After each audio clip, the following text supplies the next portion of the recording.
जय Bharat dear all बच्चा party. तो आनी पहलाना लेक्चરમાં આપણે આ ત્રણ કોન્સેપ્ટમાંથી બાયોમેમ્બ્રેન જે છે એની વાત કરી। હવે આપણે જે જોવા જઈ રહ્યા છીએ કોષરસ પટલના બે મોડેલો, એમાં એક મોડેલ છે સેન્ડવિચ મોડેલ અને બીજું જે છે that is unit membrane model. બંનેમાં બહુ ઝાઝો તફાવત છે નથી, બરાબર? એટલે બંને આપણે એક સાથે છે જોઈએ છીએ। પહેલા આપણે વાત કરી રહ્યા છીએ જે પ્લાઝ્મા મેમ્બ્રેનનું સ્ટ્રક્ચર છે એમાંના કયા મોડેલની આપણે વાત કરી રહ્યા છીએ? Sandwich model. Sandwich model was given by two scientist, Danielli and Davson. તો બે વૈજ્ઞાનિકો હતા, જે ડેનિયલી એન્ડ એચ ડેવસન, અને 1935ની સાલની અંદર આ મોડેલ છે એ રજૂ કર્યું। નાની નાની બારીકાઈ જે છે આ લેક્ચરની તમારે બરાબર સમજવાની છે। ફર્સ્ટ પોઈન્ટ જે છે એ કે પ્લાઝ્મા મેમ્બ્રેન જે છે એ લિપોપ્રોટીનસ છે અથવા તો લિપોપ્રોટીનનું બનેલું છે। પ્લાઝ્મા મેમ્બ્રેન છે શેનું બનેલું છે? લિપોપ્રોટીનનું। હવે લિપોપ્રોટીન, તો અહીંયા જો શબ્દથી તમને ખ્યાલ આવવું જોઈએ, લિપોપ્રોટીનિયસ એટલે એનો મતલબ શું થાય? It is made up of lipid plus protein. L plus P નો મતલબ શું લેવાનો છે? લિપિડ અને પ્રોટીનનું તે બનેલું છે। બીજી વસ્તુ, એની લિપિડ ને પ્રોટીનની ગોઠવણી કેવી રીતે છે? તો કે લિપિડ અને પ્રોટીન જે છે એના દ્વારા ત્રણ લેયર બને છે, અને ત્રણ લેયર બનતા હોવાને કારણે, જો અહીંયા શબ્દ આપણે શું લખ્યો છે? ત્રણ લેયર બનતા હોવાને કારણે ટ્રાયલેમિનાર, લેમેના પાછું શું કહેશો એને? લેમેલા એટલે મેમ્બ્રેન, ટ્રાય એટલે ત્રણ, અથવા ટ્રાયપેર્ટાઇટ એટલે મતલબ શું થાય? ટ્રાયપેર્ટાઇટ એટલે ત્રણ લેયરનું બનેલું છે, અથવા તો ત્રણ જેને કહેવાય કે ત્રણ પટલો દ્વારા આખા મોડલનું નિર્માણ થાય છે। Outer and inner layer, outer and inner layer are made up of dense protein. એટલે બહારનું અને અંદરનું આ બંને લેયર જે છે શેનું બનેલું છે? ડેન્સ પ્રોટીનનું। હવે એ ડેન્સ પ્રોટીનનું લેયર અને સાથે સાથે બાકીના જે રચના છે એ આપણે અહીંયા એક વખત છે દોરીએ એટલે તમને વધારે છે એ ડિટેલમાં એ ખ્યાલ આવી જશે। દાખલા તરીકે લિપિડ જે છે એ લિપિડના મોલિક્યુલ જે છે એ આવી રીતે ગોઠવાયેલા છે। આ લિપિડ મોલિક્યુલ્સ છે, આ અત્યારે આપણે દોરી રહ્યા છીએ શું છે? આ બધા લિપિડ મોલિક્યુલ્સ છે। આ બધા શું છે? Lipid molecules. અને આ લિપિડ મોલિક્યુલ્સ જે છે એ બંને બધા જ લિપિડ મોલિક્યુલ્સમાં આવા બે ટેલ જેવી રચના હોય છે, એટલે કે પૂંછડી જેવી રચના હોય છે, અને આ પૂંછડી જેવી રચના જે છે એ ફેટી એસિડથી બનેલી હોય છે। એ શેનીથી બનેલી હોય છે? ફેટી એસિડથી બનેલી હોય છે। તો ઓરલ સ્ટ્રક્ચર જે છે, આ જે બંને લેયર જે બનાવ્યા છે એ વાસ્તવિક રીતે આપણે એવું કહી શકીએ કે આ બંને લેયર શું છે? દ્વિસ્તરીય લિપિડ છે। આ બંને લેયર શું છે? દ્વિસ્તરીય લિપિડ। તો અહીંયા આપણે શું લખ્યું? જો outer and inner layers are made up of dense protein, બરાબર? હવે આ વચ્ચેનું લેયર છે, વચ્ચેનું લેયર શેનું બનેલું છે? એ દ્વિસ્તરીય લિપિડનું બનેલું છે, અને એ દ્વિસ્તરીય લિપિડ કયા છે? ફોસ્ફોલિપિડ છે। તે શું છે? ફોસ્ફોલિપિડ છે। શું છે તે? ફોસ્ફોલિપિડ। હવે એની રચના કેવી છે એ હમણાં આપણે પાછું ડિટેલની અંદર જોઈ રહ્યા છે। અને એની બંને તરફ જે છે, એટલે આ લિપિડ લેયરની બંને તરફ જે છે એ આવા અસંખ્ય પ્રોટીન, ગ્લોબ્યુલર પ્રોટીન એટલે કે ગોળાકાર પ્રોટીન આવેલા છે। એની બંને બાજુએ શું રહેલું છે? પ્રોટીન, આલ્ફા ગ્લોબ્યુલિન પ્રોટીન્સ છે, બરાબર? એટલે આ જે લેયર જે છે એ શેનું લેયર છે? તો કે એ લેયર છે એ પ્રોટીનનું લેયર છે। તો અહીંયા તમે ધ્યાનથી જુઓ તો વાસ્તવિક રીતે લેયર ત્રણ થયા, એક પ્રોટીનનું લેયર, પછી વચ્ચે એક આખું લેયર છે એ શેનું બનેલું છે? દ્વિસ્તરીય લિપિડનું લેયર છે, એટલે ફોસ્ફોલિપિડનું, અને નીચે પાછું એક લેયર શેનું છે? પ્રોટીનનું।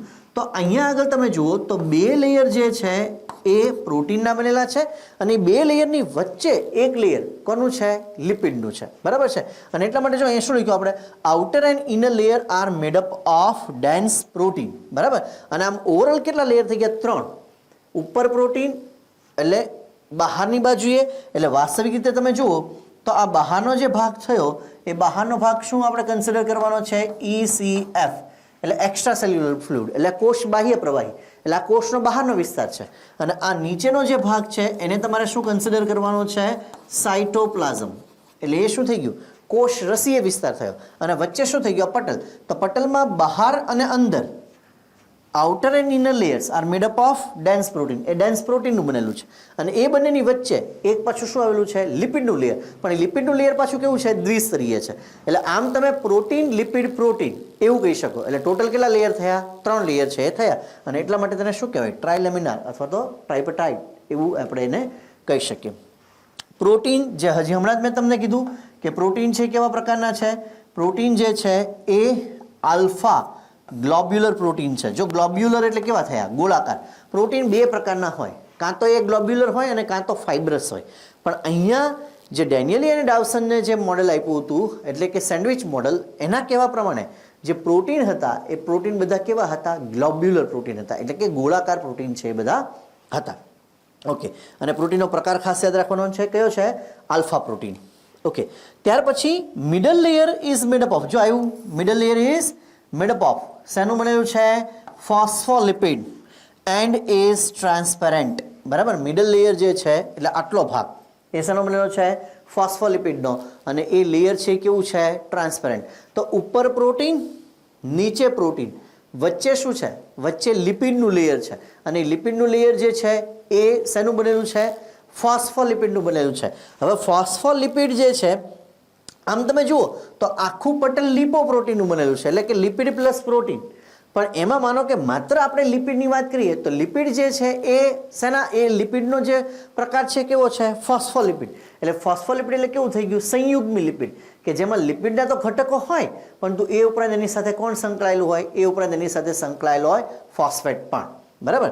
ચાલો ત્યાર પછીનો જો મુદ્દો જોઈએ, બહુ જ અગત્યનો મુદ્દો બચ્ચા પાટિયા, ખાસ યાદ રાખવાનું છે. શું કહે છે? Phospholipid R એમ્ફીપેથિક. ફોસ્ફોલિપિડ જે છે એ કેવો છે? એમ્ફીપેથિક. હવે એમ્ફીપેથિકનો મતલબ શું? એ પહેલાં હું હજી અહીંયા એક વખત લિપિડનો મોલિક્યુલ છે બનાવું છું. મેં લિપિડનો મોલિક્યુલ આના પહેલાં કેવા પ્રકારનો બનાવ્યો હતો? મેં આવો કંઈક મોલિક્યુલ બનાવ્યો હતો, આવું હતું. અને એ ઉપરાંત નીચે આપણે આવી રીતે 2 ટેલ બનાવી હતી. બરાબર છે. અને એ ઉપરાંત આપણે એવું કહી શકીએ કે ફોસ્ફોલિપિડ છે તો અહીંયા આગળ ઉદાહરણ તરીકે એક હું બનાવી રહ્યો છું. શું? ફોસ્ફેટ. આ એક અણુ થયો. શેનો આ એક અણુ થયો? ફોસ્ફોલિપિડનો. હવે આ તો મેં કેવું થયું કે આ એક રેખાકૃતિ સ્વરૂપે તમને દર્શાવી દીધું. પણ વાસ્તવિક રીતે આ અણુ કેવા પ્રકારનો હોય એ જો આપણે જોઈએ તો અહીંયા જો તમારે એ વસ્તુ ખાસ ધ્યાનમાં રાખવાની છે કે આ ફોસ્ફોલિપિડ જે છે ને એ ડાયગ્લિસરાઇડ પ્રકારનો છે. આ આખો અણુ જે છે એ કેવા પ્રકારનો છે? ડાયગ્લિસરાઇડ છે. આખો અણુ કેવો છે? ડાયગ્લિસરાઇડ છે. હવે ડાયગ્લિસરાઇડ પ્રકારનો અણુ હોવો એટલે શું? તો પહેલાં મારે ગ્લિસરોલ છે બનાવવો પડે. હવે ગ્લિસરોલ જે છે કેવો છે? ટ્રાયહાઇડ્રોક્સી આલ્કોહોલ. એટલે ગ્લિસરોલ છે એનું બંધારણીય સૂત્ર કંઈક આવું થાય: CH2OH, CHOH અને CH2OH. એટલે ગ્લિસરોલ જે છે એ પોતે કેવો છે? ટ્રાયહાઇડ્રોક્સી આલ્કોહોલ. આમાં 3 હાઇડ્રોક્સિલ ગ્રુપ છે. જો 1, 2, 3. બરાબર. આ શું થઈ ગયા? ટ્રાયહાઇડ્રોક્સી આલ્કોહોલ. હવે આ જે ટ્રાયહાઇડ્રોક્સી આલ્કોહોલ છે એમાં આમાં એક OH જે છે એની સાથે જોડાઈ જશે કોણ? H3PO4. આ H3PO4 એટલે શું થઈ ગયું? ફોસ્ફેટ થઈ ગયું. હા કે ના? ઓકે. અને બાકીના જે 2 છે એ બાકીના 2 સાથે કોણ જોડાશે? તો કે બાકીના જે 2 ભાગો છે, 2 OH ગ્રુપ છે એની સાથે અહીંયા જોડાશે કોણ? Fatty acid. આ બંને સાથે કોણ જોડાશે? Fatty acid. જો તો આ બ્લેક પેનથી મેં જે દર્શાવ્યો છે એ શું છે? ટ્રાયહાઇડ્રોક્સી આલ્કોહોલ. એમાં એક OH સાથે કોણ જોડાય છે? ફોસ્ફેટ. અહીંયા મેં જે રેડ પેનથી દર્શાવ્યો જે છે આટલો ભાગ એ કોણ છે? ફોસ્ફેટ. એટલે આ ફોસ્ફેટ વાળો પાર્ટ થઈ ગયો. આ બ્લુ પેનથી જે આપણે દર્શાવ્યો છે એ શું છે? તો કે ગ્લિસરોલ. અને એ ઉપરાંત આ જે 2 ટેલ છે અહીંયા ટેડ, આ જે ભાગ છે ઉપરનો ભાગ, એ ઉપરના ભાગને આપણે શું કહી શકીએ? આ ભાગને, આટલા વિસ્તારને આપણે કહેશું હેડ. એટલા ભાગને શું કહેશું આપણે? હેડ. અને આ નીચેના જે 2 ભાગો છે તેને આપણે શું કહેશું? ટેલ. બરાબર. આ હેડ જે છે તેને બીજું કહેવાય ધ્રુવીય છેડો. શું કહેવાય? ધ્રુવીય છેડો. અને ટેલ જે છે તેને શું કહેવાય? અધ્રુવીય છેડો. બરાબર. એ ઉપરાંત હજી બી લખી શકીએ હેડ જે છે એ કેવો છે? જલાનુરાગી. કેવો છે? જલાનુરાગી. અને અધ્રુવીય જે છે એ કેવા પ્રકારનો છે? જલવિતરાગી છેડો. આવા શબ્દો વપરાય છે એના માટે. હેડ ધ્રુવીય છેડો, જલાનુરાગી છેડો, ટેલ અધ્રુવીય છેડો અને જલવિતરાગી છેડો. હવે આ જે હેડ છે એ હેડ ભાગ શેનો બનેલો છે? ગ્લિસરોલનો. ઓકે, એ ગ્લિસરોલ સાથે એક શું જોડાય છે? ફોસ્ફેટ. અને એ ગ્લિસરોલ સાથે બે શું જોડાય છે? Fatty acid. આમાં પણ ખાસ એક તમારે યાદ રાખવાનું છે કે આ ફેટી એસિડ જે છે એ ફેટી એસિડમાં પણ એક જે છે એ સંતૃપ્ત ફેટી એસિડ છે અને એક જે છે એ કેવું છે? અસંતૃપ્ત ફેટી એસિડ. અને એટલા માટે ઓવરઓલ અસંતૃપ્ત ફેટી એસિડ છે કહેવાય. હવે અસંતૃપ્ત ફેટી એસિડ એટલે શું? ફેટી એસિડ બેઝિકલી શું છે? એ હાઇડ્રોકાર્બન ચેઇન છે. શું છે તે? Hydrocarbon chain. ઉદાહરણ તરીકે હું અહીંયા આવું લખું, આવા પ્રકારનું મેં લખ્યું છે કંઈક CH. તો હાઇડ્રોકાર્બન ચેઇન થઈ અને બધાની વચ્ચે જો એક જ રાસાયણિક બંધ છે એટલે આની અંદર નવા હાઇડ્રોજન એડ થઈ શકે નહીં. અને એટલા માટે આ કેવું છે? આ સંતૃપ્ત કહેવાય હાઇડ્રોકાર્બન. ઓકે, અને માનો કે મેં જો આવું લખ્યું હોય, દાખલા તરીકે આપણે આવા પ્રકારનું કંઈક લખ્યું છે કે બે કાર્બન કાર્બન વચ્ચે શું રહેલો છે? તો કે બે કાર્બન કાર્બન વચ્ચે દાખલા તરીકે શું રહેલો છે? તો કે બે કાર્બન વચ્ચે ડબલ બોન્ડ રહેલો છે. જો ડબલ બોન્ડ રહેલો હોય તો એનો મતલબ શું થાય? કે ડબલ બોન્ડને હું તોડી અને નવા હાઇડ્રોજન છે એની અંદર એડ કરી શકું છું. બરાબર? તો આ બધા શું છે? CH2 અને બધાની વચ્ચે શું છે? એક એક રાસાયણિક બંધ છે, એને તોડી શકાય નહીં. બરાબર? નવો હાઇડ્રોજન એડ થઈ શકે નહીં. જ્યારે આ બંને શું છે? CH અને એની બંનેની વચ્ચે શું છે? Double bond. તો આ જે છે એ હજી અસંતૃપ્ત કહેવાય. આ જે છે કેવો કહેવાય? સંતૃપ્ત. આ જે છે કેવો કહેવાય? અસંતૃપ્ત. બરાબર? તો આમાં જે ફેટી એસિડ છે શેમાં? ફોસ્ફોલિપિડમાં. એમાં એક ફેટી એસિડ કેવું છે? સંતૃપ્ત. બીજું ફેટી એસિડ છે કેવું છે? અસંતૃપ્ત. તો અહીંયા આપણે એ ખાસ યાદ રાખવાનું છે કે આ તમે જો ફોસ્ફોલિપિડ આર એમ્ફીપેથિક. એમ્ફીપેથિક એટલે શું? કહેતો કે ફોસ્ફોલિપિડનો જે આખો અણુ છે ને એના બે નેચર છે. હવે બે નેચર એટલે શું? તો કે ઉપરનો હેડવાળો જે ભાગ છે ને, ધ્રુવીય ભાગ છે ને, એ જલાનુરાગી ગુણધર્મ ધરાવે છે. નીચેનો ભાગ જે ટેલ છે ને, જે અધ્રુવીય છે ને, એ કેવો છે? જલવિતરાગી છે. એ ઉપરાંત આ હેડ જે છે એને વોટર લવર કહેવાય. શું કહેવાય તેને? Water lover. અને ફેટી એસિડ વાળો ભાગ છે તેને વોટર હેટર કહેવાય. શું તેને કહેવાય? Water hater. એટલે એક જ અણુના બે ગુણધર્મ. હેડ જે છે એ આપણે એવું કહી શકીએ કે એ જલાનુરાગી છે, વોટર લવર છે, અને નીચેનો ટેલ ભાગ છે એ વોટર હેટર છે. બરાબર? અને એને કારણે જે છે આપણે એવું કહી શકીએ કે મેમ્બ્રેન જે છે એ સિલેક્ટિવલી પરમિએબલ છે. જે વોટર સોલ્યુબલ મોલિક્યુલ્સ અહીં અંદર જઈ શકશે નહીં, પણ ફેટ સોલ્યુબલ છે એ અંદર જઈ શકશે. એની ડિટેલ આપણે પછી આગળ જોઈએ છીએ. તો ફોસ્ફોલિપિડનો અણુ જે છે એ ગ્લિસરોલ, ફોસ્ફેટ અને બે ફેટી એસિડથી બને છે. ફેટી એસિડ છે એ ટેલ બનાવે છે. એમાં એક ફેટી એસિડ છે કેવો છે? સંતૃપ્ત. અને બીજો છે કેવો છે? અસંતૃપ્ત. ચાલો, ત્યાર પછીની જો આપણે વાત કરીએ તો એ ઉપરાંત અહીંયા જો તમે એમ્ફીપેથિક એટલે કેવો નેચર થશે?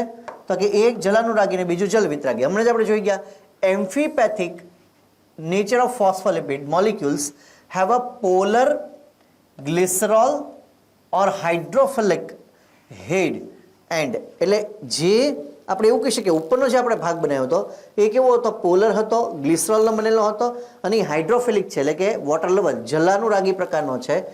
અને એ સિવાય બીજું શું છે? નોન પોલર એટલે અધ્રુવીય, હાઇડ્રોફોબિક. અને એ જે ભાગ છે એ શું શેનો બનેલો છે? ફેટી એસિડનો. અને એને આપણે શું કહેશું? ટેલ. એને આપણે શું કહેશું? ટેલ. બરાબર છે? ચાલો, એ ઉપરાંત જો આપણે મુદ્દા જોઈએ તો arrangement of phospholipid molecule in such that the head are in opposite direction,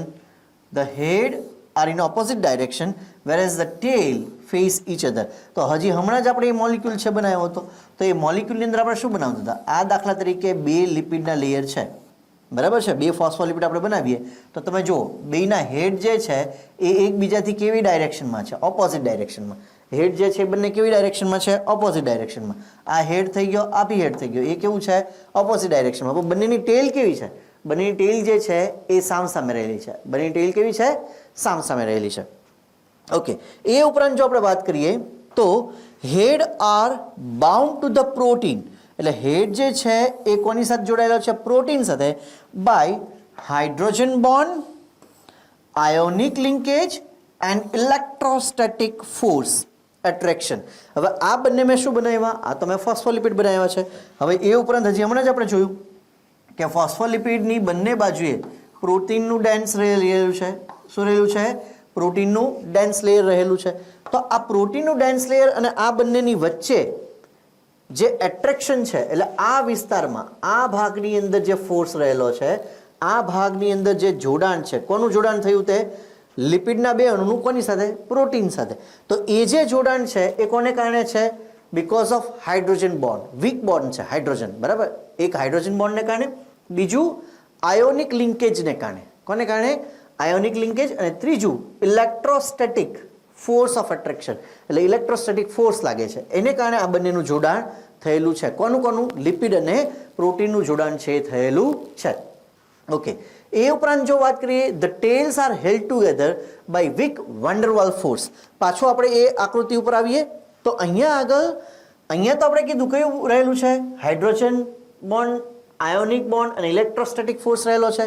પરંતુ એ ઉપરાંત જે ટેલ એકબીજા સાથે એટ્રેક્શન અનુભવે છે, એટલે આપણે એવું કહી શકીએ કે આ વિસ્તારની વાત છે, આ વિસ્તારની, બરાબર? તો આ જે વિસ્તાર છે, અહીંયા વાસ્તવિક રીતે કયો ફોર્સ છે? તો કે અહીંયા આગળ જે ફોર્સ છે એ વન્ડરવાલ ફોર્સ છે. અહીંયા શું રહેલું છે? વન્ડરવાલ ફોર્સ. તો બે ટેલ એકબીજાથી એટ્રેક્ટ રહે છે, કોને કારણે? વન્ડરવાલ ફોર્સને કારણે.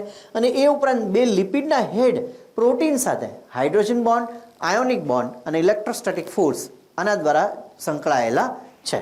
ઓકે. ત્યાર પછી આપણે જોઈએ તો plasma membrane is Porus and Por size is 7 to 10 angstrom. એ તો આપણે પહેલા જ જોઈ ગયા. હજી હમણાં જ્યારે આપણે પટેલનું ડિસ્કશન કરતા હતા કે ત્યારે કે પોર્સની જે સાઇઝ છે એ કેટલી છે? 7 to 10 એંગસ્ટ્રોમ છે. હવે જ્યારે ડેનિયલ ડાવસને જ્યારે આ મોડેલ છે આપ્યું, તો આ મોડેલ જે છે એની કેટલીક જેને કહેવાય કે ડ્રોબેક હતા. હવે એ ડ્રોબેક છે કયા હતા? તો પહેલી વસ્તુ જે છે ડ્રોબેકની એ છે, this model could not explain. કઈ વસ્તુ એક્સપ્લેન નહોતું કરતું? પહેલું ફંક્શન સ્પેસિફિસિટી, એટલે આ ફંક્શન સ્પેસિફિસિટી છે એ પ્રૂવ નહોતું કરતું. હવે એ કઈ રીતે? બરાબર, આપણે કેટલાક જે છે એ પાછી પેલી ત્રણેય બાબતો આપણે યાદ કરવી પડશે. એ ત્રણેય બાબતો જે છે એ કઈ? તો કે પહેલી વસ્તુ કે પ્લાઝમા મેમ્બ્રેન જે છે એ સિલેક્ટિવ પરમિએબલ તરીકે વર્તવો જોઈએ. બીજું, તે કેવો હોવો જોઈએ? ડાયનેમિક હોવો જોઈએ. અને ત્રીજું, તે કેવો હોવો જોઈએ? તો કે એની અંદર ફોસ્ફોલિપિડ ટુ પ્રોટીન રેશિયો છે એ ચેન્જ થયા કરતો હોવો જોઈએ. ફરી વખત મારે એક વખત આકૃતિ છે એ બનાવવી પડશે. તમે ધ્યાનથી છે એ આકૃતિ છે જુઓ. દાખલા તરીકે આ લિપિડના મોલિક્યુલ્સ છે, આ લિપિડના મોલિક્યુલ્સ છે. બંને તરફ આપણે આવા લિપિડના મોલિક્યુલ્સ છે બનાવીએ છીએ, બરાબર? આ દાખલા તરીકે લિપિડના મોલિક્યુલ્સ છે થયા. એ મોલિક્યુલ્સ જે છે એની અંદર આપણે જેમ જોયું તેમ કે બે લેયરની જે ટેલ્સ છે એ એકબીજાની કેવી રહેશે? ટેલ્સ જે છે એ એકબીજા સામે રહેશે બાય વન્ડરવાલ ફોર્સ, જેનું આપણે ડિસ્કશન થઈ ગયું. અને એ ઉપરાંત બંને લેયરની બહારની સપાટીએ શું આવેલા છે? પ્રોટીન. અને પ્રોટીન સાથે જે લિપિડ લેયરનું જોડાણ છે એ ત્રણ પરિબળો આધીન છે. એક weak hydrogen bond, ionic bond અને ઇલેક્ટ્રોસ્ટેટિક ફોર્સ. તો આ આખી આપણી આકૃતિ છે બની ગઈ. હવે અહીંયા જે આપણે જોવાનું છે ખાસ એ જોવાનું છે કે દાખલા તરીકે મેં અહીંયા એક મોલિક્યુલ બનાવ્યો. ચાલો, મેં આ એક મોલિક્યુલ બનાવ્યો અને આ મોલિક્યુલ જે છે ખાસ યાદ રાખવાનું છે, આ મોલિક્યુલ છે કેવું છે? વોટર સોલ્યુબલ છે. આ મોલિક્યુલ છે કેવો છે? Water soluble. અને એ ઉપરાંત દાખલા તરીકે હું એક બીજો પણ મોલિક્યુલ બનાવું છું. દાખલા તરીકે આપણે બીજો મોલિક્યુલ છે લઈએ. આ એક મોલિક્યુલ છે અને આ મોલિક્યુલ જે છે એ છે ફેટ સોલ્યુબલ. કેવો મોલિક્યુલ છે? Fat soluble. હવે પહેલી શરત કઈ હતી? પહેલી શરત એ હતી કે મેમ્બ્રેન જે છે સિલેક્ટિવ પરમિએબલ છે હોવું જોઈએ, એટલે કે પસંદગીમાન પ્રવેશશીલ પટલ હોવું જોઈએ. હવે અહીંયા જો આપણે જાણીએ છીએ કે પ્રોટીન જે છે પ્રોટીનમાંથી પસાર થયા બાદ આ જે ભાગ છે એ કેવો છે? હેડવાળું રિજિયન. અને ત્યાર પછીનો જે ભાગ છે એ જે છે એ શું છે? ટેલ છે. અને આપણે જાણીએ છીએ કે હેડ છે એ કેવો છે? હાઇડ્રોફિલિક, જલાનુરાગી. અને ટેલ છે કેવી રીતે? હાઇડ્રોફોબિક, એટલે કે જલવિતરાગી, બરાબર છે? તો જો મોલિક્યુલ કેવો હશે? તો કે મોલિક્યુલ જે છે વોટર સોલ્યુબલ હોઈ શકે અથવા તો ફેટ સોલ્યુબલ, એટલે કાં તો એ પાણીમાં દ્રવ્ય હોય કાં તો ચરબીમાં દ્રવ્ય હોય. જો એ ફેટ સોલ્યુબલ હોય તો એવા કેસમાં જોવામાં આવ્યું કે ફેટ સોલ્યુબલ મોલિક્યુલ છે એ આ પ્રોટીન લેયરને પસાર થઈ શકતો હતો, ત્યાર પછી તે આ હેડ રિજિયનને પસાર થઈ શકતો હતો, એ આ ટેલ રિજિયનને પસાર થઈ શકતો હતો અને અંતે તે કયા ભાગની અંદર પ્રવેશી શકતો હતો? તે પ્રવેશી શકતો હતો સાઇટોપ્લાઝમમાં. તે શેની અંદર પ્રવેશી શકતો હતો? સાયટોપ્લાઝમમાં. એટલે મતલબ એવો થયો કે લિપિડ સોલ્યુબલ મોલિક્યુલ છે અંદર જઈ શકે. ઓકે, હવે બીજી વાત જે છે એ આવે વોટર સોલ્યુબલ મોલિક્યુલ. તો વોટર સોલ્યુબલ મોલિક્યુલ છે પ્રોટીનને ક્રોસ કરી શકતો હતો, પછી હેડ રિજિયનને ક્રોસ કરી શકતો હતો, પણ હેડ રિજિયનથી આગળ આ વોટર સોલ્યુબલ મોલિક્યુલ છે જઈ શકતો નથી. અને શું કામ જઈ શકતો નથી? કારણ કે ત્યાર પછીનો જે ટેલ વાળો ભાગ છે એ તો કેવો છે? એ તો હાઇડ્રોફોબિક છે. એટલે એનો મતલબ એવો થાય કે આ મેમ્બ્રેન પાણી દ્રવ્યોને પસાર થવા દેતું નથી, પણ લિપિડ દ્રવ્ય જે હશે એ કોષરસ પટલમાંથી પસાર થઈ શકશે. તો એનો મતલબ એવો થયો કે પહેલી શરતને આ મોડેલ છે એ સાબિત કરે છે કે મેમ્બ્રેન કેવું છે? સિલેક્ટિવ પરમિએબલ છે. હવે બીજું છે એ કયું હતું? મેમ્બ્રેન છે ડાયનેમિક હોવું જોઈએ. અને મેમ્બ્રેન જે છે એની અંદર પ્રોટીન લિપિડ રેશિયો જે છે એ વેરિયેબલ હોવો જોઈએ, એટલે ચેન્જ થતો હોવો જોઈએ. જો ચેન્જ થાય તો જ તે કેવું કહેવાય? ડાયનેમિક છે કહેવાય. હવે આવા કેસની અંદર દાખલા તરીકે આપણે કોઈ એક ચોક્કસ વિસ્તાર છે જોઈએ, બરાબર? દાખલા તરીકે હું એવું સમજી લો કે આટલા વિસ્તારની વાત કરી રહ્યો છું. આપણે દાખલા તરીકે આટલા વિસ્તારની વાત કરી રહ્યા છીએ, આટલા ભાગમાં, બરાબર? પ્રોટીન લિપિડ જે આખું પ્લાઝ્મા મેમ્બ્રેન છે એમાં હું આટલા ભાગની વાત કરી રહ્યો છું. અને એટલા ભાગ જે છે એની અંદર આપણે શું જોઈ રહ્યા છીએ? એની અંદર આપણે જોઈ રહ્યા છીએ પ્રોટીન ટુ ફોસ્ફોલિપિડ રેશિયો, બરાબર? હવે પ્રોટીન ટુ ફોસ્ફોલિપિડ રેશિયો છે એવું જો કે દાખલા તરીકે આ પ્રોટીન ટુ આપણે શું જોઈ રહ્યા છીએ? PL એટલે કે ફોસ્ફોલિપિડ. આ જે છે પ્રોટીન છે ને આ શું છે? ફોસ્ફોલિપિડ. હવે માનો કે તમે એવું સમજી લો કે આ પટલનો ભાગ છે, આની અંદર તમે જોજો પ્રોટીનના મોલિક્યુલ કેટલા છે? 1 2 3 4 5 6 7 8 9 10. એટલે પ્રોટીનના કેટલા મોલિક્યુલ છે? 10. અને ફોસ્ફોલિપિડના કેટલા મોલિક્યુલ છે? 1 2 3 4 5 6. ખ્યાલ આવી ગયો? આટલા ભાગની અંદર બંને ભાગો બધા જ લેયર આપણે કાઉન્ટ કરવાના છે. તો એમાં જો પ્રોટીનના લેયર કેટલા છે? પ્રોટીનના મોલિક્યુલ કેટલા? 5 અહીંયા, 5 અહીંયા. એટલે ટોટલ પ્રોટીનના કેટલા મોલિક્યુલ થયા? 10. અને ફોસ્ફોલિપિડના મોલિક્યુલ કેટલા થયા? 3 + 3 એટલે કેટલા થયા? 6. હવે જ્યારે ડેનિયલ એન્ડ ડેવસને જોયું તો આ જે મોલિક્યુલ છે ને એનો રેશિયોને કોન્સ્ટન્ટ મળ્યો. હવે જો આ રેશિયો કોન્સ્ટન્ટ મળ્યો, આ રેશિયો કોન્સ્ટન્ટ ક્યારે મળે? એ રેશિયો ત્યારે કોન્સ્ટન્ટ મળે કે જ્યારે આ પટલ જેમ છે તેમનું તેમ રહે. એટલે આ પટલ જો સ્ટેટિક હોય ને તો જ આ રેશિયો છે કોન્સ્ટન્ટ મળે. અધરવાઇઝ કેવું થાય કે આ મોલિક્યુલ અંદર આવ્યો તો આને થોડોક ધક્કો મારશે, હજી અહીંયાથી પસાર થશે તો આને થોડુંક ડિસ્ટર્બ કરશે. એટલે આ જે આખો રેશિયો જે છે ને આ સતત બદલાતું રહેતું હોવું જોઈએ તો એને ડાયનેમિક કહેવાય. પણ આ તો રેશિયો કોન્સ્ટન્ટ આવ્યો. જો રેશિયો કોન્સ્ટન્ટ આવ્યો એટલે મતલબ એવું થાય કે બહારથી કઈ વસ્તુ અંદર નથી આવતી, અંદરથી કોઈ વસ્તુ બહાર નથી જતી. ને જો એવું હોય તો તેનો મતલબ એવો થાય કોષ છે એ મેટાબોલિક પ્રોસેસ જ નથી કરતું, બરાબર છે? અને એટલા માટે અહીંયા આગળ જે પહેલી શરત હતી કઈ? કોષરસ પટલ હોવાની કે કોષરસ પટલ સિલેક્ટિવ પરમિએબલ હોવું જોઈએ. તો એ શરત જે છે એનું તો પાલન આ મોડેલ કરતું હતું, પરંતુ બાકીના બે કયા કયા? કોષરસ પટલ ડાયનેમિક હોવું જોઈએ. આમાં ડાયનેમિક ક્યાં થયું? આ તો રિજિડ થયું. કારણ કે પ્રોટીન ફોસ્ફોલિપિડ રેશિયો તો કોન્સ્ટન્ટ એનો એ જ આવ્યા કરે છે. અને એનો એ જ આવો એનો મતલબ એવો કે દ્રવ્યો કોઈ બહારથી અંદર આવતા નથી, અંદરથી બહાર જતા નથી. એટલે એનો મતલબ એવો થાય કે આ મોડેલ છે એની સ્વીકૃતિ છે નહીં. અને એવા જ એના ડ્રોબેક હતા. પહેલી વસ્તુ ફંક્શન સ્પેસિફિસિટી આ મોડેલની હતી નહીં. બીજી વસ્તુ transport of water soluble substances જે છે એ એક્સપ્લેન નહોતું કરી શક્યું. કારણ કે વોટર સોલ્યુબલ છે અંદર જતા નથી. વોટર સોલ્યુબલ જે છે અહીંયાથી અંદર નથી જતા, પણ શું કોષરસ પટલમાં વોટર સોલ્યુબલ કંઈ છે જ નહીં? ના, ઘણું બધું છે. કારણ કે કોષરસ પટલમાં આપણે એવું કહી શકીએ કે મેક્સિમમ ભાગ છે એ તો પાણીનો બનેલો છે, તો કાંઈકથી તો પાણી અંદર આવ્યું હશે, હા કે ના? પણ અહીંયાથી તો નથી જ આવ્યું. હવે ક્યાંથી આવ્યું હશે તો એ તમને યાદ રહેવું જોઈએ કે આ મેમ્બ્રેન છે આવું કોન્સ્ટન્ટ નથી. આ મેમ્બ્રેનની અંદર ઘણી બધી ચેનલો છે, એ ચેનલો મારફતે આવશે. પણ એ ચેનલની વાત આ મોડેલ કરી શક્યું નહોતું. એટલે વોટર મોલિક્યુલમાં અહીંયાથી તો પસાર નથી થતા, પણ શું કોઈ પણ જગ્યાથી પસાર નથી થતા? ના, બીજા ઘણા એવા ભાગો છે કે જ્યાંથી અંદર આવી શકે. એ ભાગો કયા? તો એ તો આ મોડેલમાં હતું નહીં, બરાબર? અને એટલા માટે એ ટ્રાન્સપોર્ટ ઓફ વોટર આ મોડેલ સમજાવી શક્યું નહોતું. ત્રીજી વસ્તુ એક્ટિવ ટ્રાન્સપોર્ટ જે છે એ પણ આ સમજાવી શક્યું નહોતું, બરાબર? અને ચોથી વસ્તુ variability of dynamic nature according to this model PM is એટલે કે પ્લાઝ્મા મેમ્બ્રેન છે કેવું છે? સ્ટેટિક. મેં કીધું ને કે phospholipid to protein to phospholipid ratio જે છે એ જો એઝ ઇટ ઇઝ આવતો હોય તો એનો મતલબ એવો થઈ ગયો સ્ટેટિક છે, રિજિડ છે. પણ વાસ્તવિક રીતે તો એવું મેમ્બ્રેન છે નહીં. એ તો કેવું છે? એ તો ડાયનેમિક છે, સતત ચેન્જ થયા કરે છે. અને ચેન્જ થવું જ જોઈએ ને તો જ દ્રવ્યો અંદરથી બહારથી અંદર આવે, અંદરથી બહાર જાય. અને કોઈ દ્રવ્ય બહારથી અંદર ને અંદરથી બહાર આવતા હોય તો આ રચના એઝ ઇટ ઇઝ થોડી રહે. એ રચના તો સતત બદલાયા કરે, બરાબર? તો આઈ હોપ કે તમને આ બહુ સરસ રીતે સમજાણું હશે. હજી પણ આપણે આની અંદર બીજું મોડેલ જે છે એ આની પછી ના લેક્ચરની અંદર જોવાના છીએ. Thank you so much. Love you all. બધી જ નોટ છે એ બારીકાઈથી તમે નોટ ડાઉન કરો, સરસ રીતે છે રીડિંગ કરો, નાના નાના કોન્સેપ્ટ, નાની નાની વસ્તુઓ જે છે એની સમજણ છે એ ડેવલપ કરો, અને સાથે સાથે આપણે 300 ઉપરના ટાર્ગેટ માટે બાયોલોજી માટે ચાલો. Love you all. જય ભારત. Stay tune.